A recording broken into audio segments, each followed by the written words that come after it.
오늘은 성화에 대해서 이렇게 살펴보고자 합니다. 거룩하게 하심. 오늘 첫 번째 시간이고 다음 주에 두 번째 시간, 이렇게 해서 성화는 두 번에 걸쳐서 생각해 보고자 합니다. 성화, 이게 한문으로는 이제 어려운 표현인데 우리나라 말로 풀었으면은 거룩하게 하심이라는 이제 단어가 됩니다. 이 성화라 무엇인가? 이 거룩하게 하심이란 어떤 의미를 가지고 있는가? 성화는 성령님께서 믿는 자들의 삶 가운데 새롭게 하시는 그런 사역을 이제 의미하는데, 그 새롭게 하시는 사역이 계속되는 그런 과정을 이제 성화, 거룩하게 하심이라고 이제 말할 수 있습니다. 성화는 영화의 상태에 이르면 끝이 납니다.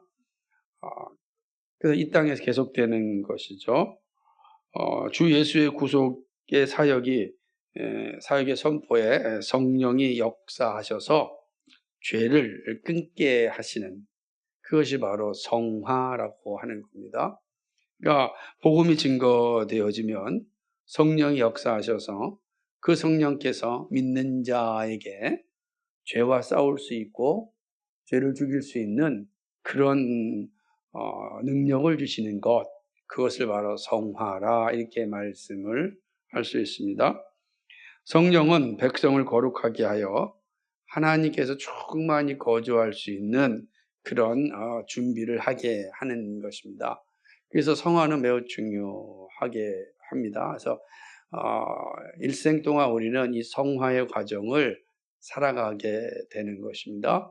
죄를 끊고 성령에 충만하게 거하시고, 충만하게 거하신 성령께서 계속해서 죄와 싸워 이기게 하시고, 그러므로 하나님 앞에 서는 그날까지 우리로 하여금 거룩하게 하시는 것, 바로 성화다.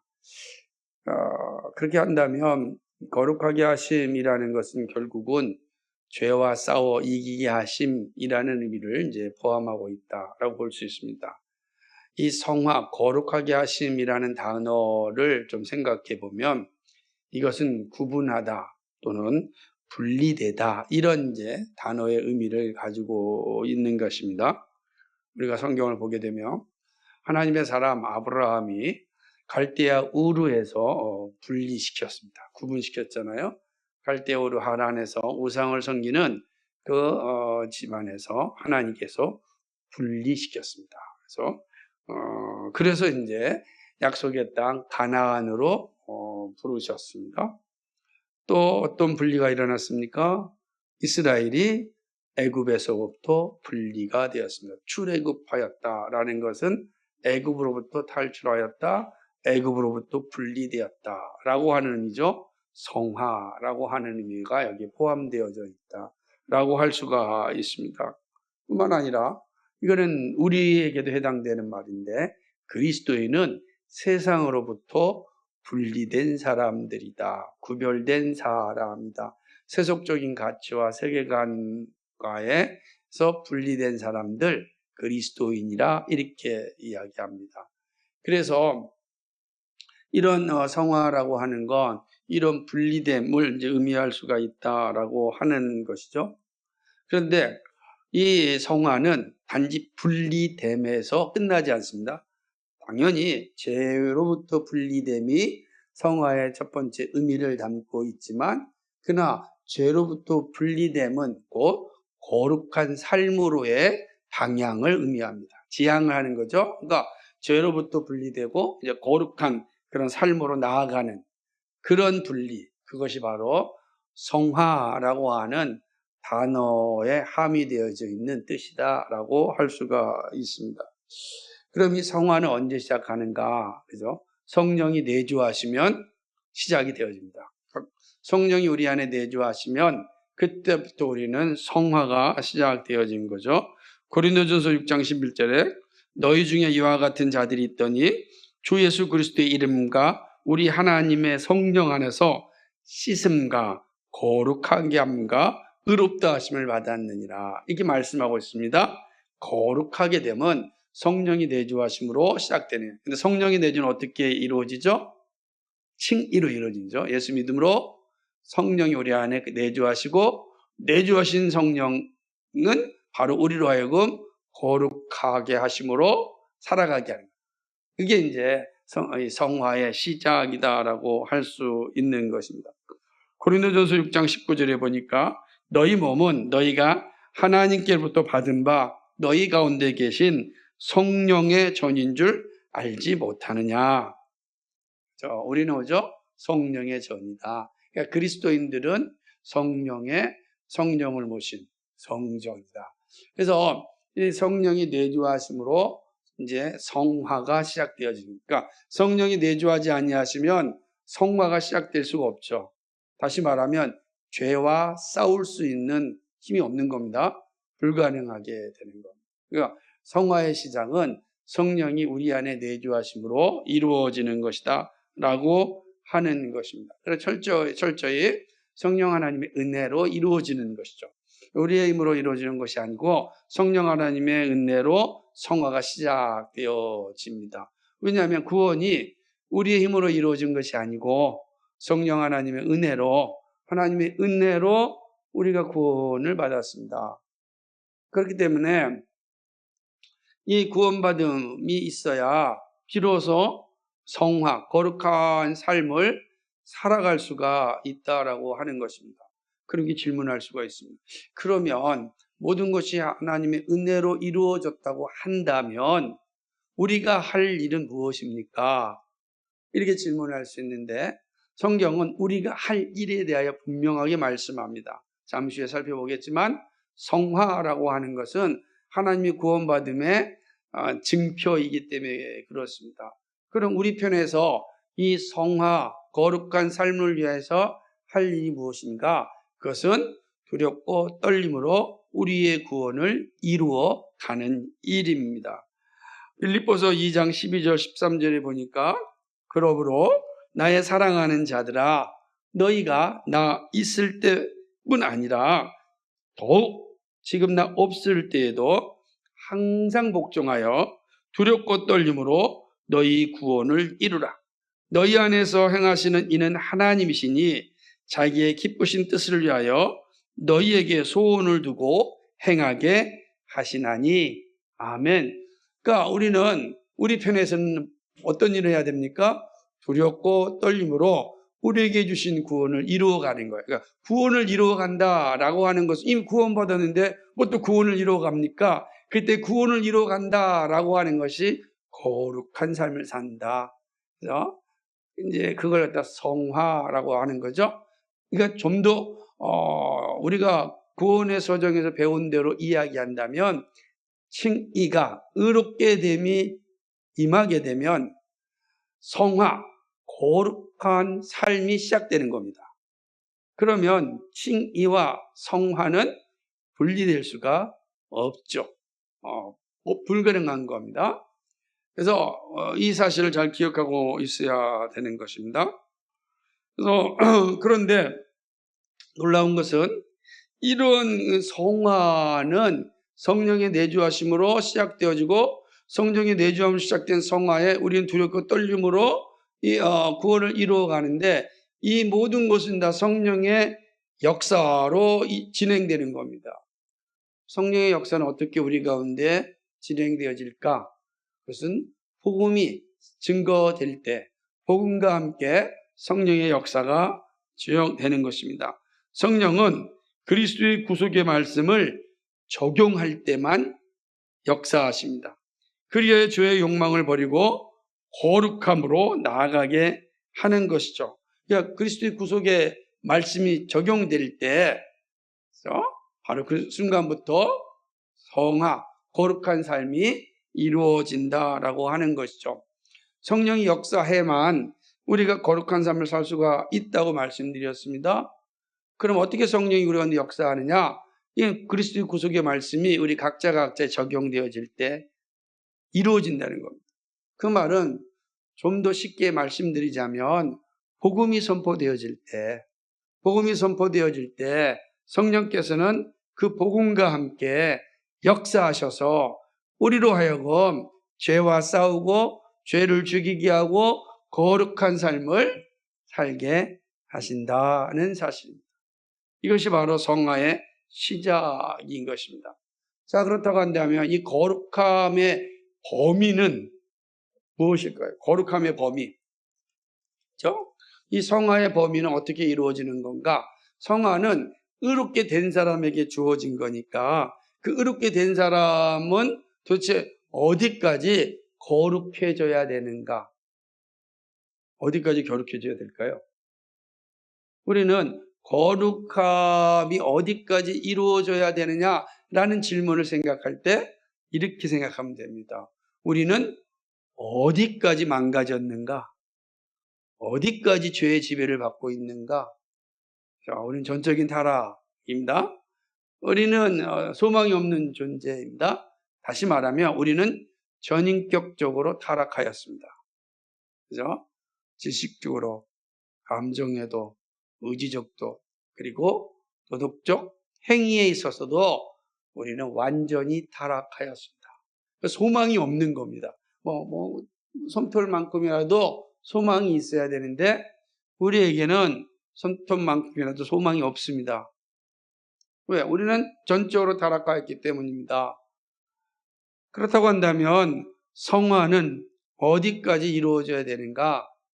동일하게 전인격적으로 이루어져야 하는 겁니다.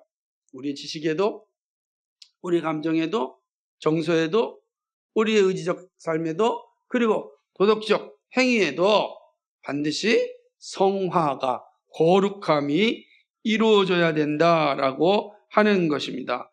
그래서 오늘 우리가 읽은 데살로니가전서 5장 23절 말씀에 보면 평강의 하나님이 친히 너희를 온전히 거룩하게 하셨고 또 너희의 온 영과 혼과 몸이 우리 주 예수 그리스도께서 강림하실 때 흠없게 보존되기를 원하노라 이렇게 말씀하고 있습니다. 여기서 너희의 혼과 온 영과 혼과 몸이라고 표현하는 것은 전인격적으로 예수 그리스도 강림하실 때 흠없이 보존되기를 원한다. 흠없이 보존된다. 거룩한 자로, 하나님 앞에 거룩한 자로 보존되기를 원하노라 말씀하시는 것입니다. 그러므로 우리의 성화는 전인격적으로 거룩해져야 된다라고 하는 것입니다. 이미 말씀드렸듯이 전인격적이라는 것은 단순히 지정의뿐만 아니라 육체의 도덕적 삶을 포함합니다. 이게 전인격 삶이에요. 그러니까 지정의라고 하는 것은 사실은 불완전한 거고 육체적 도덕적 삶을 다 포함하는 것이 전인격적이다 이렇게 말할 수가 있습니다. 한번 읽어볼까요? 고린도전서 6장 18절과 19절입니다. 같이 읽겠습니다. 음행을 피하라. 사람이 범하는 죄마다 몸 밖에 있거니와 음행하는 자는 자기 몸의 죄를 범하느니라. 너희 몸은 너희가 하나님께로부터 받은 바 너희 가운데 계신 성령의 전인 줄 알지 못하느냐. 너희는 너희 자신의 것이 아니라. 아멘. 그렇습니다. 로마서 12장 1절 한번 읽어볼까요? 로마서 12장 1절 말씀도 함께 중요한 말씀입니다. 잘 아는 말씀이지만 다시 한번 찾아서 읽겠습니다. 로마서 12장 1절 말씀입니다. 같이 읽습니다. 시작. 그러므로 형제들아 내가 하나님의 모든 자비하심으로 너희를 권하노니 너희 몸을 하나님이 기뻐하시는 거룩한 산 제물로 드리라. 이는 너희가 드릴 영적 예배니라. 아멘. 음행을 피하라. 사람이 범하는 죄마다 몸 밖에 있거니와 음행하는 자는 자기 몸의 죄를 범하느니라 이렇게 말씀하셨는데 로마서 12장 1절에 뭐라고 얘기합니까? 너희 몸을 하나님이 기뻐하시는 거룩한 산 제물로 드리라 이렇게 말씀하고 있습니다. 그러므로 성화는 전인격적으로 이루어져야 합니다. 이게 성화의 범위다라고 할 수가 있는 것이죠. 우리는 전인격적으로 우리는 이 거룩한 삶을 살기 위하여 몸부림쳐야 되는 겁니다. 그러지 아니하면 우리는 거룩한 자리에 의롭다고 함을 입은 자의 증인으로서 우리는 살 수가 없는 겁니다. 당신 정말 의롭게 되었습니까? 라고 할 때 의롭게 되었다라고 하는 것에 나타나는 표징 가운데 하나가 성화인데, 왜냐하면 시작이니까 믿음으로 성령이 우리 가운데 내주하는 순간 바로 거룩한 삶이 시작되는 겁니다. 그러니까 같이 존재하는 거예요. 그러면 보세요. 나중에 살펴보겠지만 칭의가 있는 순간 성화가 시작되어지면, 성화가 계속 되어지는 순간 뭐가 계속 우리 가운데 있습니까? 칭의가 있는 거죠. 이해하시겠어요? 우리가 거룩한 삶을 사는 것은 다 뭐 때문에 이루어지는 거예요? 칭의 때문에 이루어지는 거예요. 그러니까 한 번 칭의 받았으니까 이제 끝나고 성화가 시작된다, 그게 아니라 칭의가 오기는 순간, 칭의가 우리 의롭게 되는 순간 성령이 내주하시고, 내주하자마자 거룩함이 이루어질 때 이 거룩함의 모든 기반과 시작과 과정과 끝은 항상 칭의가 함께 가는 겁니다. 그것은 왜 중요하냐면 우리가 거룩함을 살다가 실패할 수도 있고 침체가 올 수도 있고, 그죠? 죄의 자리에 떨어질 수도 있잖아요. 그렇다고 해서 우리의 구원이 상실되지 않는다는 것. 여전히 뭐가 존재합니까? 칭의가 있으니까. 거룩함은 반드시 칭의를 근거로 해서 이루어지는 겁니다. 그러니까 우리의 믿음으로 예수님을 믿고 구원받은 백성은 이렇게 하나님께서 어렵다 하심을 주님 다시 오시는 그날까지 계속해서 우리에게 적용하십니다. 이게 중요한 거죠. 자, 그렇다고 한다면 앞서 말씀드렸듯이 성화는 언제 끝나는가? 성화는 이 땅에서 사는 동안 계속됩니다. 성화는 멈출 수가 없습니다. 이 땅에서 우리의 육신의 몸을 입고 있는 순간 계속되죠. 왜죠? 너희 몸을 하나님이 기뻐하시는 산 제물로 드려야 되기 때문에 그렇습니다. 이 산 제물로 드리는 게 오늘 한번 드리고 끝나는 것이 아니라 날마다 주님 오시는 그날까지 산 제물로 드리는 것입니다. 빌립보서 1장 6절에 이렇게 말씀합니다. 너희 안에서 착한 일을 시작하신 이가 그리스도 예수의 날까지 이루실 줄을 우리는 확신하노라, 이렇게 말씀하고 있습니다. 착한 일을 시작하신 이가 그리스도 예수의 날, 강림하시는 날, 재림하신 날까지 이루실 줄을 우리가 안다. 그러니까 이 땅에서 시작된 것은 다시금 예수님 재림하실 때, 하나님 나라가 완성될 때까지 진행된다 라는 말씀인 것이죠. 그러므로 우리가 사는 동안 거룩을 실현하라고 우리는 분투해야 됩니다. 그러니까 그리스도인들의 삶은 정말로 이 성화의 모습이 이 땅에서의 가장 중요한 표지가 되는 겁니다. 성화가 매우 중요한 거죠.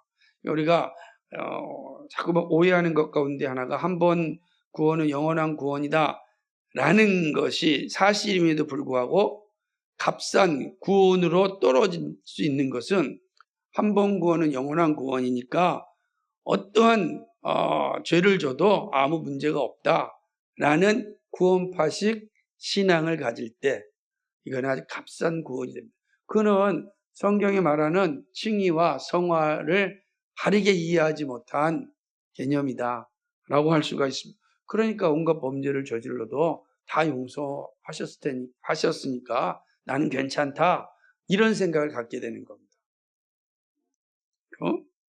그리스도인의 삶은 옛사람과 새사람의 투쟁으로 이루어집니다. 그러니까 우리는 이제 예수 믿음으로 구원받은 백성이 되면 이때부터 우리의 옛사람과 새사람과의 투쟁이 진행되어진 겁니다. 그런데 옛사람이 한 번에 죽지 않습니다. 한 번 딱 죽이면 얼마나 좋겠어요. 근데 단번에 죽지 않습니다. 계속해서 죽여야 됩니다. 계속해서 죽여야 된다라고 하는 것이죠. 이 땅에서는요, 완전한 성화는 사실은 불가능하는 것입니다. 이 싸움은 죽음에서 끝납니다. 개인적으로는 우리의 죽음에서 끝나고 구속사적으로는 그리스도가 재림하실 때 끝납니다. 그러니까 내가 죽거나 그리스도가 재림하실 때까지 우리는 이 거룩한 삶을 살기 위하여 몸부림치고 살아가야 하는 것이다 라고 하는 것이죠. 그래서 빌립보서 3장 12절에 바울은 이렇게 이야기합니다. 내가 이미 얻었다 함도 아니요 온전히 이루었다 함도 아니라 오직 내가 그리스도 예수께 잡힌 바 된 그것을 잡으려고 달려가노라. 그렇죠? 이미 얻었다 함도 아니요 온전히 이루었다 함도 아니라 이 땅에서는 완전 성화는 없습니다. 감리교를 세웠던 웨슬레가 완전 성화를 이야기하는데, 그러나 오늘 바울은 나는 이미 얻었다 함도 아니요 온전히 이루었다 함도 아니라 말씀하고 있습니다. 주님 내 생명이 끝나는 날까지 우리의 성화는 계속되는 겁니다. 그래서 우리는 점진적 성화라 이렇게 얘기합니다. 점진적 성화, 완전 성화가 아니라 점진적 성화가 이루어진 거예요. 우리는 즉시 구원받았지만 점진적으로 성화되어져 가는 사람이다 라고 하는 거죠. 되게 중요한 가르침입니다. 그렇다고 한다면 이 사실이 분명하고 우리의 생명이 끝나는 날 이 성화가 끝난다고 하는데, 그러면 육신의 몸을 입고 이 땅에 살아있는 성도된 우리에게 우리가 가지고 있어야 될 자세는 무엇이라고 생각합니까? 여러분, 옛사람과 새사람과의 싸움이 이게 쉽게 끝나지 않아요. 계속된 투쟁이 이루어집니다. 점진적으로 성화를 이루어가야 됩니다. 이 끊임없는 전쟁, 그죠? 끊임없는 전쟁이 우리 앞에 있습니다. 그런 성도된 우리는 어떻게 해야 되겠습니까? 서로 격려해야 되는 겁니다. 우리가 정말로 주님 기뻐하시는 그런 삶을 살 수 있도록 서로 격려해야 됩니다. 서로 격려하고 거룩한 삶을 살 수 있도록 기도해주고 또 배려해주고, 혹이라도 영적 침체에 빠졌을 때 계속해서 기도해주고 위로해주고, 그게 되게 중요합니다. 우리가 육신의 질병을 가지면 우리가 서로 힘을 다해서 기도해주고 위로하고 격려하지 않습니까? 이문도 가고 신방도 하고 동일합니다. 영적인 침체가 왔을 때 우리가 해야 될 일이 바로 이와 같습니다. 기도하고 격려하고 신방도 하고 그리고 위로도 해줘야 됩니다. 그래서 침체의 자리에서 벗어나서 다시금 거룩함의 자리로 나아갈 수 있도록 해야 됩니다. 그렇기 때문에 하나님께서 교회를 세우신 겁니다. 교회를 통해서 이 일을 잘 감당하라고 우리에게 교회를 허락하여 주셨습니다. 그러니까 우리가 교회로 모일 때 이 사실을 기억해야 됩니다. 그리고 교회로 흩어지는 성도들을 향하여 삶의 현장에서 거룩한 자로서 살아갈 수 있도록 격려해주고 기도해주고 응원해줘야 합니다. 그것이 바로 우리가 할 일입니다. 왜요? 성화는 우리가 죽어야 끝나기 때문에 그렇습니다. 오늘은 여기까지 살펴보고 다음 주에 두 번째 시간 갖도록 하겠습니다. 기도합니다. 거룩하시고 자비하신 하나님 아버지, 참 고맙고 감사를 드립니다. 오늘 우리는 성화에 대해서, 거룩하게 하심에 대해서 무엇을 의미하는지 살펴보았습니다.